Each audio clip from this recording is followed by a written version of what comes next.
A simple question: do conservatives defend the Constitution? Conservatives claim to be big believers in and defenders of the Constitution. They're particularly fond of the Second Amendment, the right of a well-regulated militia to bear arms, even if they defined a well-regulated militia as a lone, untrained man with a gun.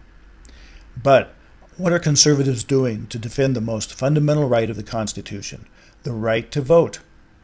Let's look at one aspect of the right to vote, the 15th Amendment, the one that forbids the denial of voting rights because of race or color.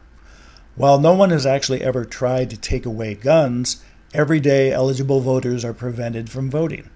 First, they prevented people of color and the poor with the poll tax and literacy requirements. Today, they're doing it with gerrymandering and voter ID laws. Gerrymandering, primarily pushed by conservatives, negates a person's vote by changing congressional boundaries, purposely diluting minority votes. Voter ID laws are pushed by conservatives with the claim that they stop voter fraud. But studies have shown there is practically no individual in the voting booth voter fraud. Real vote fraud happens by massive corporate influence on elections, a proven way of distorting the democratic process. So, voter ID laws in effect restrict voting rights for minorities, the poor, and the young who are less likely to have photo identification papers.